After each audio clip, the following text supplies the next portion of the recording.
وہ سب سنتا ہے لیکن اسے خاص طور پر وہی سنتا ہے جو صرف اسے پکارتا ہے۔ وہ سب کے پاس ہے لیکن اس کے پاس خاص طور پر وہ ہے جو اس کی تلاش میں ہے۔ وہ سب کو دے رہا ہے لیکن اسے خاص دے رہا ہے جو پورے یقین سے مانگ رہا ہے۔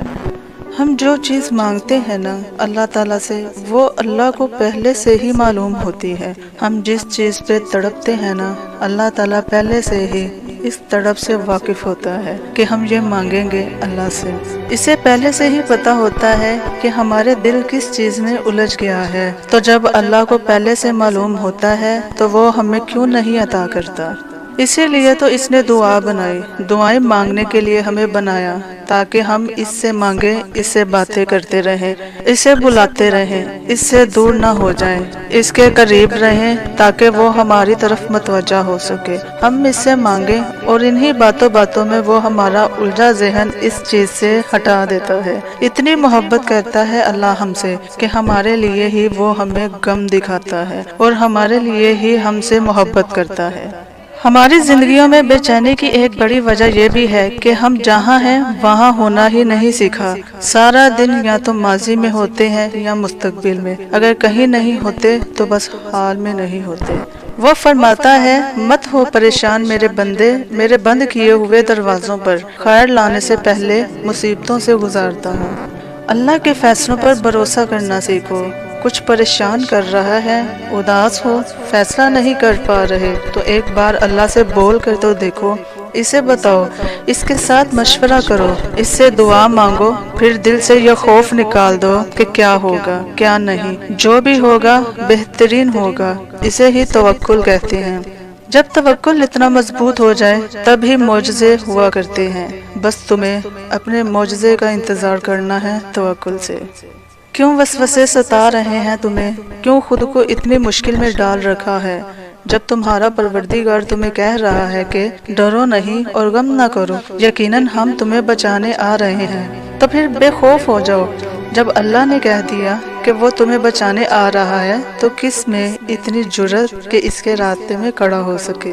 کبھی کبھی یوں لگتا ہے نا کہ ہم ہار گئے ہیں اور شیطان جیت گیا ہے، شیطان اپنی ہر چال میں کامیاب ہو گیا ہے اور ہم اپنی تمام تر کوششوں میں ناکام ہو گئے۔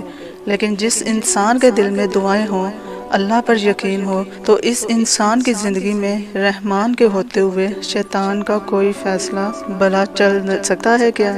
تم جتنا لوگوں کی تلخ باتوں کو برداشت کرو گے یا سہو گے، اتنا ہی اپنے رب سے جڑتے جاؤ گے۔ بے شک اللہ صبر کرنے والوں کے ساتھ ہے اور بہتر بدلہ لینے والا ہے۔ اس لیے ہر چیز مسکرا کر اللہ پر چھوڑ دیا کرو۔ یہ دنیا عارضی ہے، یہاں کے لوگ عارضی ہیں، ان کی باتیں عارضی ہیں، ان کے رویے عارضی ہیں، تو سہ جاؤ نا سب جب ان عارضی چیزوں پر صبر کرنے سے تمہاری آخرت سنور رہی ہے۔ چھوڑ دو کسی سے شکایت کرنا، چھوڑ دو لوگوں کی باتوں کی وجہ سے خود کو برا سمجھنا۔ یہ دنیا اللہ کی ہے لیکن یہ دنیا اللہ والوں کو راس نہیں آتی۔ مگر تم غمگین مت ہونا، دنیا کا ساتھ ہونا اہم نہیں۔ اگر تمہارے پاس اللہ کا دیا ہوا قرآن ہے اور اللہ کا ساتھ ہے، اہل قرآن ہی در حقیقت اصل فلاح کے حقدار ہیں۔ کسی شک میں مت پڑنا، منافقین کے دھوکے میں مت آنا، یہی ہے واحد کلام۔ ہو سکتا ہے وہ ابھی ہو جائے، ہو سکتا ہے وہ مستقبل میں ہو سکتا ہے دعا کن کے سفر پر نکل چکی ہو، مگر یقین رکھو وہ جو دعا میں ہے نا تمہارے، وہ ہو کر رہے گا۔ جو چاہت ہے تمہاری وہ مل کر رہے گی۔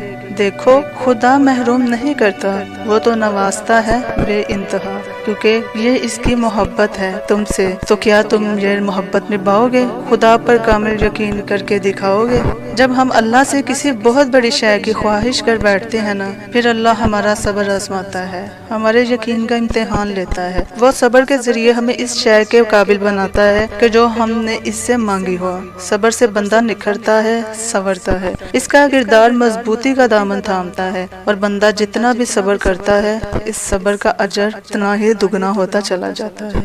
دعا ہے کہ اللہ پاک آپ سب کو اپنے حفظ و امان میں رکھے، خیر و عافیت سے رکھے، اور اللہ تعالیٰ آپ سب کی تمام نیک دلی حاجات کو پورا کرے اور تمام پریشانیوں کو دور فرمائے۔ دعاؤں میں یاد رکھیے گا۔ اللہ نگہبان۔